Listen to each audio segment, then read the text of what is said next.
You're listening to Sox in the Basement, a production of the Broadcast Basement Limited, where every show is 30 minutes of good and comes from a basement bar on the south side of Chicago.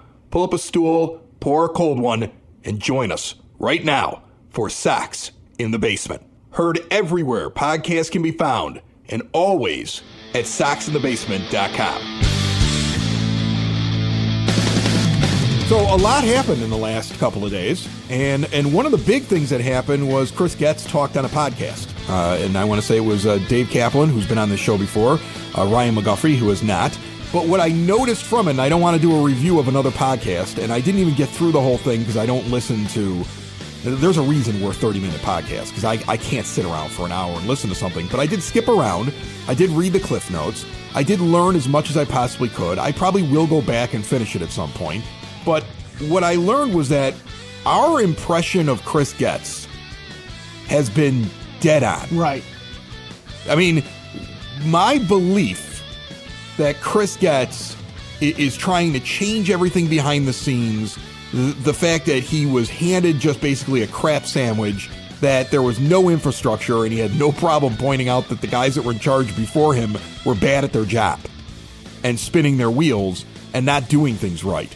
And his understanding that he's not going to win right away, but what he's going to actually do is he's going to start from the ground up and he's going to build the infrastructure that should have been there for the last 20 years. And that's what he's been doing. He's been working on the international scouting. He's been changing out all these departments' work. He made everybody sit down and basically say what works, what doesn't work, what needs to be changed. He went to Jerry, asked for extra money. He went out of the organization and paid guys who were good at their jobs the right salary to be able to lure them to Chicago. And he's trying to set up something different here because, as he basically says, this organization was a clown show and nothing was set up the right way. And there's no way, like, you can't have, this is one of the greatest things that he said in there, you can't just have a couple of guys up at the top of your organization that you need to all perform at a high level and never get hurt. That's the Kenny Williams way. Right? Yeah, get him to the majors, and then we're set.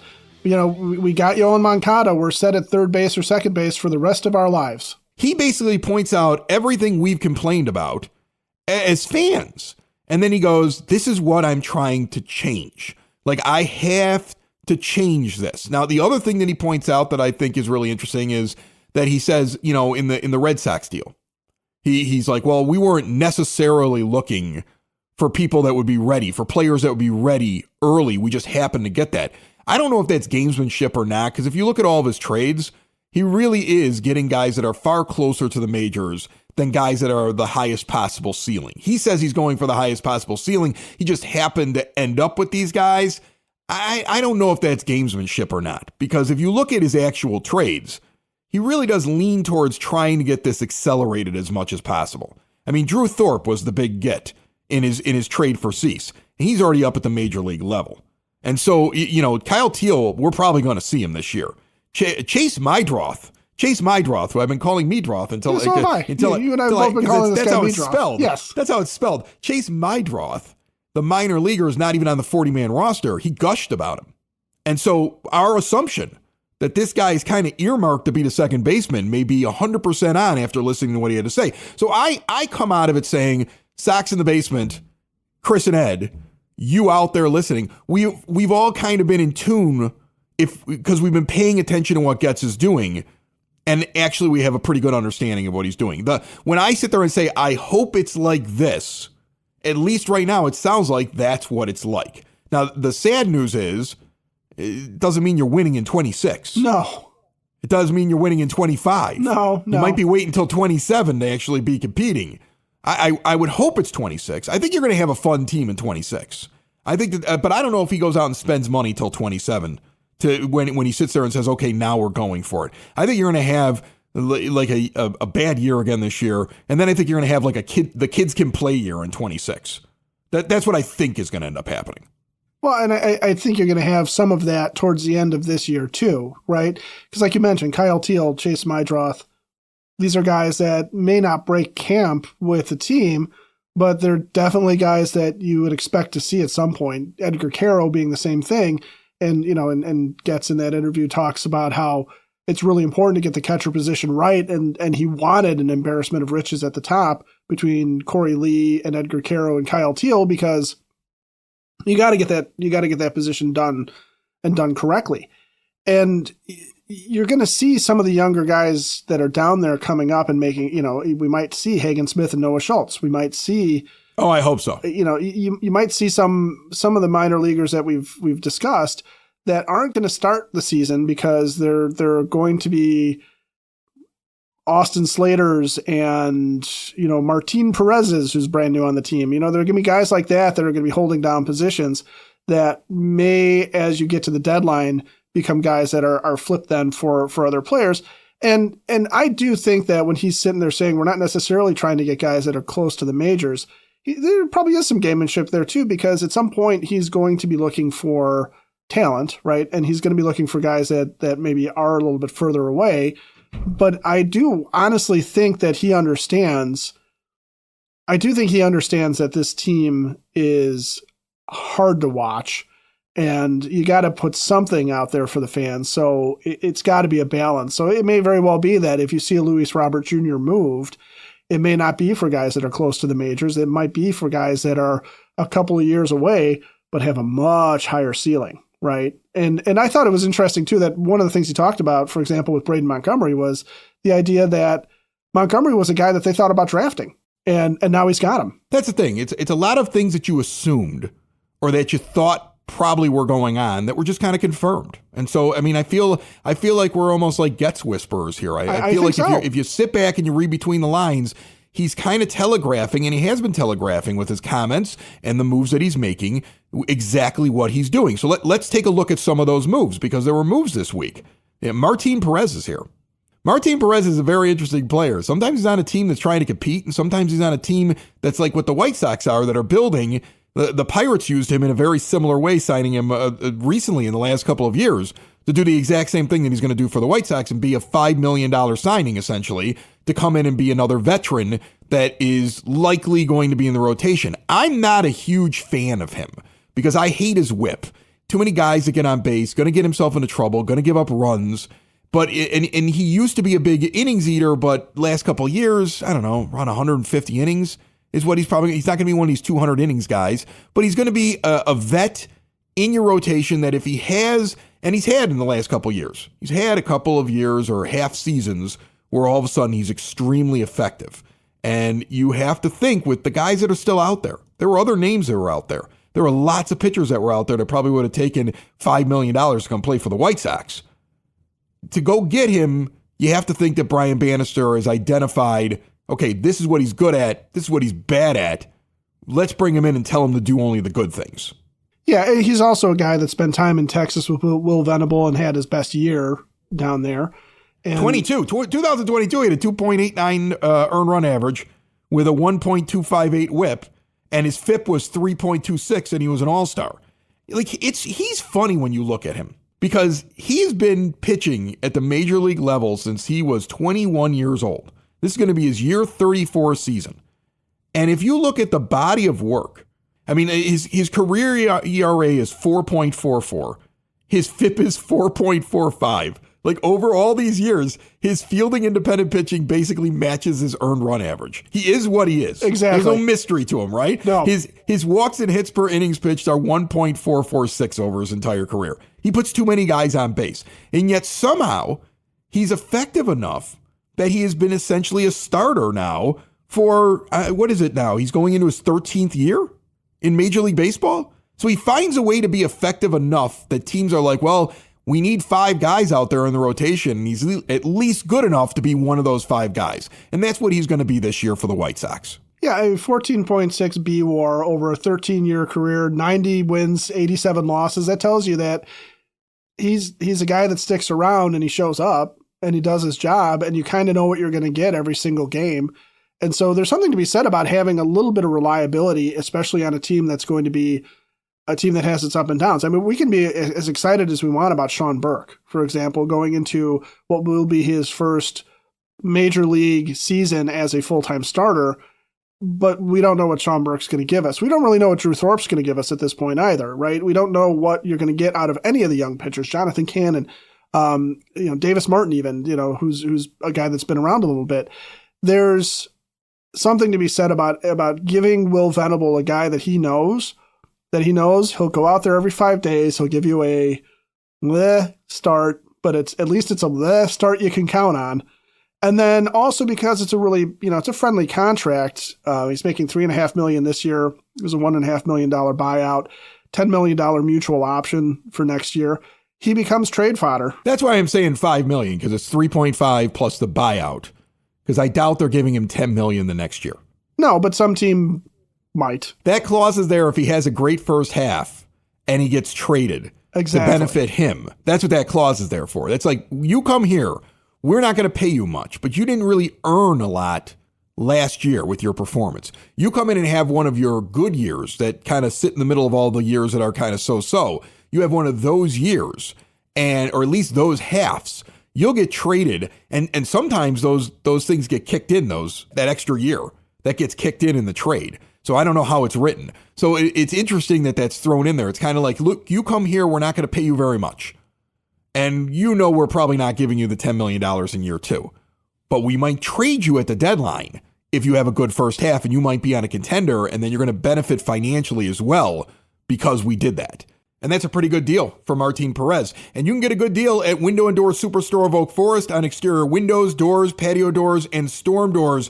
Go and see them today in their big, beautiful showroom, half block east of 159th and Ridgeland at 6280 159th Street. Owners in showroom to answer any question. There's also one on site during install with all Window and Door Superstore installers. They don't farm out the work. They've been doing it that way for over 40 years in Oak Forest since 1985. All major brands are custom made, no stock items for a perfect fit. Once again, a half block east of 159th and Ridgeland, 6280 159th Street, Window and Door Superstore of Oak Forest. See more at windowdooroakforest.com. Back to Perez. The one thing he brings, he's a left-handed starter in your rotation. You don't have a lot of those. Not yet. Right? Like not yet. I mean, you do have the big boys that we talked about in the last show that you think are coming here eventually, right? Hagen Smith and Noah Schultz. But it gave you another lefty starter that was in there, so you're not just full of righties. And so it's an interesting pickup. The way I look at it is he's a body that's consistent. I think you're right about the Venable thing. You got a new manager, and he needs to be made comfortable. Give him one of the guys in the rotation that he at least knows what the guy is. Look, Will Venable, he sat on a lot of benches. He was the heir apparent in Texas, but this is going to be the first time he's ever actually sat there and had to decide when to take a guy out of a game, and had to decide, do I give him another couple of batters? He's going to make mistakes. He's a rookie manager. He's going to make mistakes. He needs to have a learning curve. This might help him a little bit because he knows Perez, where he'll watch him and be like, well, I know him. I know he's done. And it almost kind of gives him a little bit of confidence as he's making moves in Perez's games. So then later when he's dealing with one of these other pitchers, he has a comparison. There's got to be something there with the idea of giving him comfort in this pitcher when in reality, Martin Perez, there's probably 10 or 20 guys like that are sitting out there right now that aren't really good, aren't really bad. Probably on a good team would be like the 5th starter or a swing man. And on a bad team, ends up towards the top of your rotation because he's a veteran. But that's what he is, and he's another pickup that the White Sox have made. He, a lot of moves this week. That's the thing. We have Bobby Dalbec gets picked up from probably a guy the Red Sox are trying to trade during the Garrett Crochet trade because they've been trying to get rid of him for a couple of years.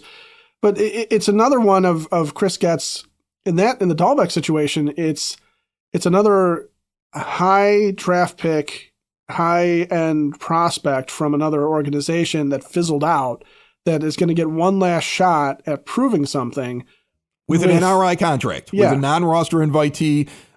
He's got a minor league deal, but he's going to get an opportunity to try. Again, you're recognizing what kind of team you are. Go back to that, like we talked about how Getz talked this week and had a very long interview.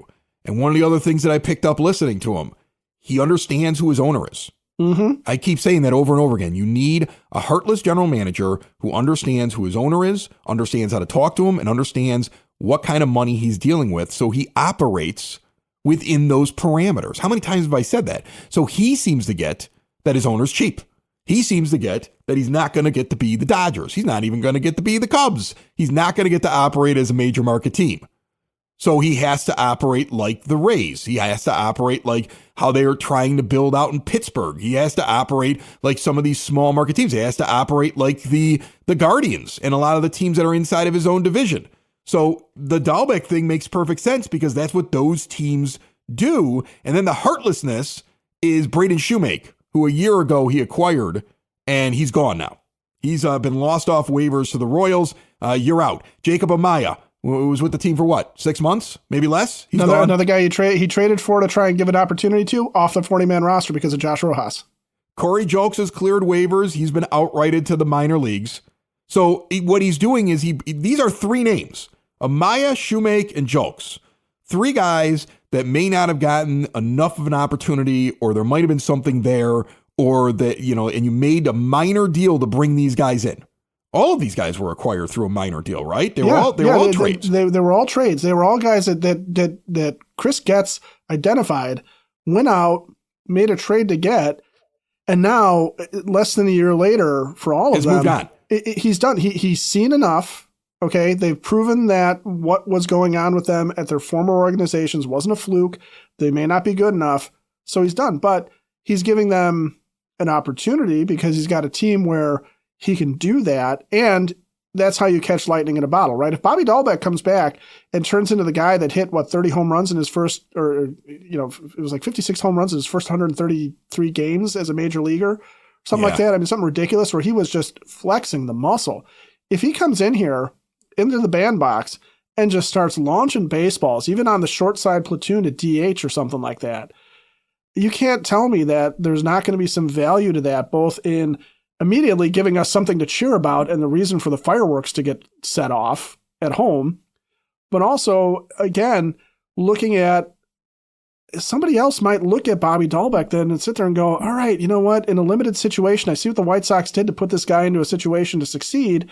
And now I can do that too, because I really need somebody to start hitting balls over the fence so we can actually get to the playoffs and make a run. He's such a guy that doesn't make any sense, right? Like he gets 23 games in the shortened 2020 season. He has a 959 OPS as a rookie. And then he goes out in 2021 and he gets 453 plate appearances, hits 240 with a 792 OPS, so he's near 800 on the OPS. And he hits 25 bombs. And then after that, he's a nothing. You see a guy that does that in his year 25, year 26, and he's drafted where Dalbec was drafted. And you go, oh, he's just about to hit his stride. He's going to be a 30 home run hitter in that next year. He's going to go out and be a monster. This is when guys pop, right? 27, 28, they're in their prime. Some of them hit it at 25, 26. He just disappears. The next year, 353 plate appearances, a negative B WAR, and a 652 OPS. The next year, he only plays in 21 games, and in those 21 games, a 570 OPS. He only has one home run. And then last year with Boston, again, the last 3 years, negative B WAR, below replacement level, 37 games, a 133 batting average, and an OPS of 410. What happened to Bobby Dalbec? And you have to wonder, like, what Ryan Fuller sees. But they must see something. They must want to bring him and be like, okay, let's get this straight. You got to the majors and actually did something, and then you just disappeared off the map. Like, what happened here? He's a project. Like, if he turns around, watch me start gushing about how the White Sox are getting good at developing and fixing players. But, I mean, again, nothing's guaranteed with him. There's a reason he's floating out there and somebody's able to give him a minor league deal because all these other teams looked at him and were like, yeah, we can't fix him. Well, and what they're looking at maybe is, and again, some of these guys turn into quad A players, right? But in 2023, when he's down in Worcester, he's hitting 269. He's got a 938 OPS, 33 homers that he launches, but before he gets his call up and gets his cup of coffee back in the majors, and maybe Boston doesn't use him as much or throws him to the Wolves, whatever. But he's like Oscar Colas, right? Like Colas is killing in the minors and he gets up here and he can't hit anything. Yeah, and so you wonder is, okay, is there something that they see, like you said, does Ryan Fuller see something in Bobby Dalbec that sits there and he goes, okay, I have an idea of how we can do this? Or is there something that they see in him, they sit there and go, situationally, the Red Sox weren't using him correctly, right? and something in his stats, something in his swing, in his mechanics, whatever it is, they might sit there and say, okay, we feel like we can fix this guy because we also feel like he's got the right attitude and he's got the right mentality to come in and do something. And he was just pushed out because he was never going to be the third baseman there with Rafael Devers, locked in. He was never going to be the first baseman because Tristan Casas is the guy that they've wanted at first base. And, Dalbec was not that guy. And they've got way too many hitters in their outfield. So they've always had some other DH, some other options.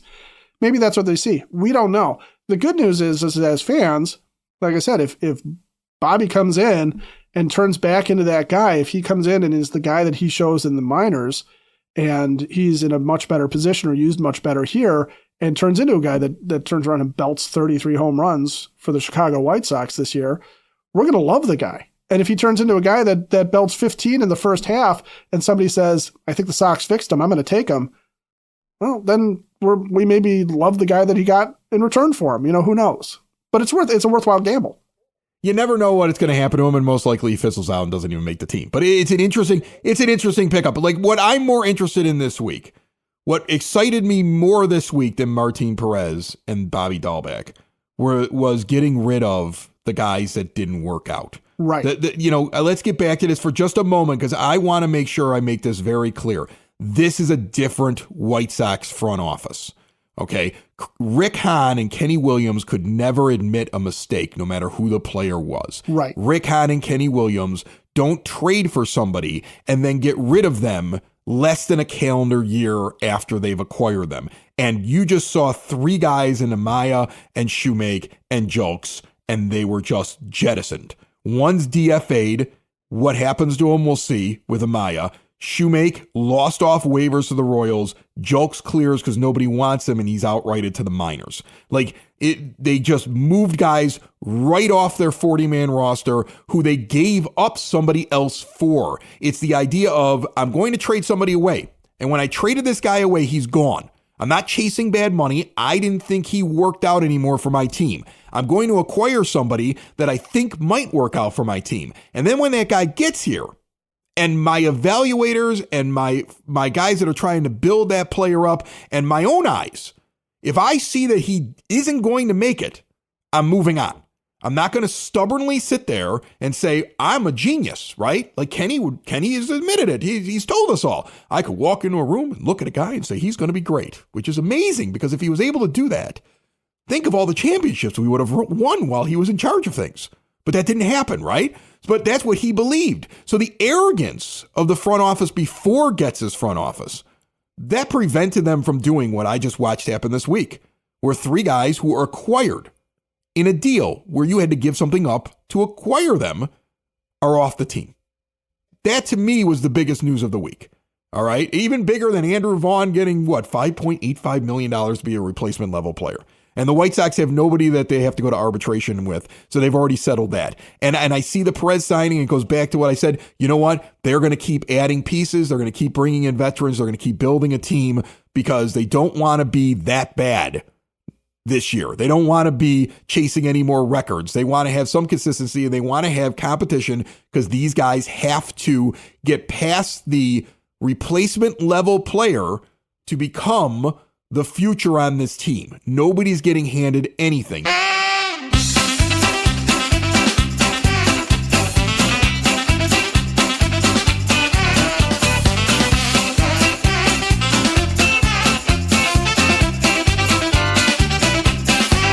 That said, I'm going to hand you something, the Sox Nerd, and he's brought to you by the Village of Lamont. Want to experience a downtown with real history, great eats and drinks, and green spaces filled with adventure? Visit the Village of Lamont. Shop, dine, drink, explore. Get ready for the brand new Lamont Unlocked podcast debuting in the next week or so.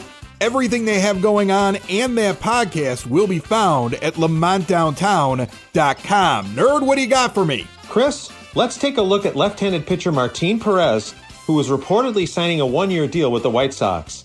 This cat has a wild background with stuff that probably won't make it to the board. For instance, on June 24, 2017, Perez, then with the Texas Rangers, landed on the disabled list with a thumb injury.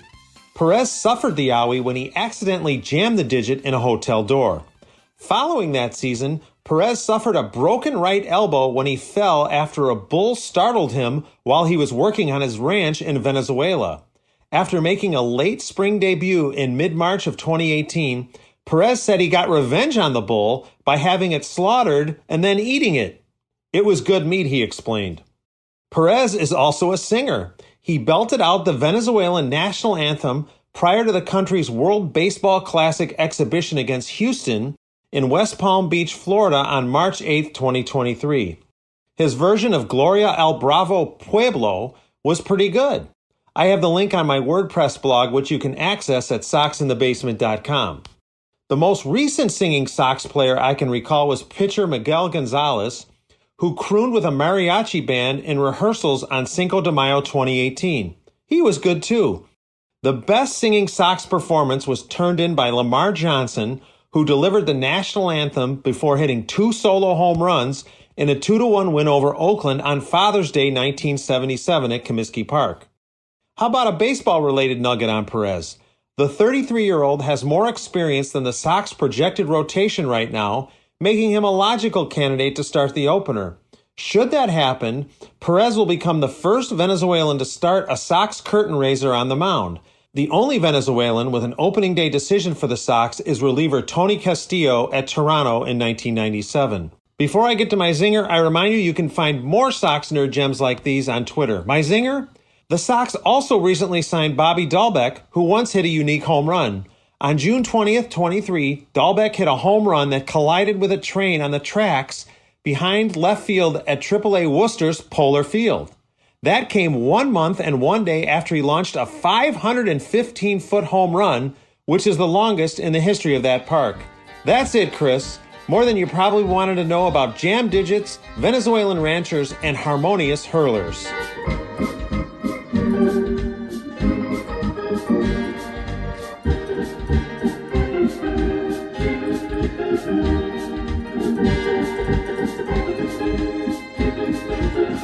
We have new players coming to the SoxFest Live, which still is not sold out, even though it's in a small theater.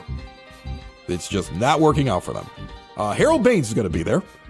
I expected Harold to be there, right? And I'm sure Ron Kittle will be right behind him. The 2005 pitching staff, much of it will be there. Mark Burley's going to be there only on Friday, because Mark ain't doing a whole weekend. He's got hunting to do. No, he's got other things to do. He's got stuff to do. When they invited him, they probably had to ask him a lot. They're like, please? Could you please? What if we do this for you? Okay, fine. I can swing through, but I'm not canceling the thing I'm doing on Saturday. Typical Mark Burley fashion. If every other player gets an hour with the fans, Mark Burley will get it done in 45 minutes. He's going to blow through everybody real quick. All of his meet and greets, whatever he does.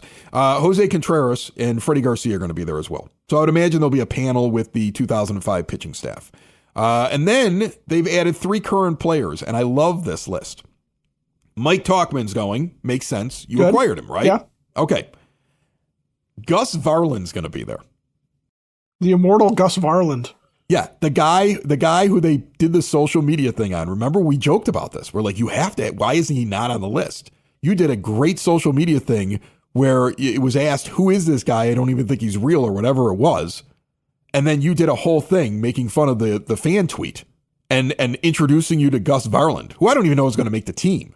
But you got to ride that. It's a funny thing, so he's going to be there. And then the name that's the most interesting to me, after we talk about all these guys that have been jettisoned this week, who are fringe players, here's a guy that I'm not too convinced is going to be anything other than an up and down between the majors and the minors guy. Brooks Baldwin is going to be there. Oh, and I find that interesting because Fangraphs list him as the probable shortstop. I don't know if I believe that. Again, I think Montgomery is going to get every opportunity. And don't forget about Rojas coming. You're really going to make him the third baseman and not even consider him at short? And then what does that do with Ramos? And what does that do with Miguel Vargas? It's going to be a very interesting competition. We talked about this, the open competition, especially for these infield positions and designated hitter and who's going to actually win out. There are way too many infielders. There are way too many guys vying for first, second, third, and short. The list is long. Not all of them are making the team. Not all of them are going to be starters. And a lot of them are showing up at SoxFest Live. There are more infielders showing up at SoxFest Live than there are spots in the 26-man roster for them. So it's like they're running them out there like, hey, look at all these guys. I don't think all these guys are going to be on the team when they break camp. Is it entirely possible that the White Sox, the 2025 White Sox, are going to be the first team in Major League history to settle position battles ahead of spring training by like Jello wrestling at a fan fest? That's what will get me to buy tickets. Some sort of like medieval times jousting going on there between Mygroth and Brooks Baldwin.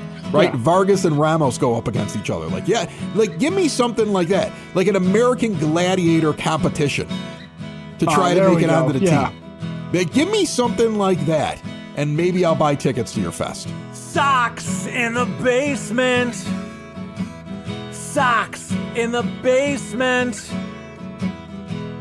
Sox in the basement. Sox in the Basement. Heard everywhere podcasts can be found, and always on soxinthebasement.com.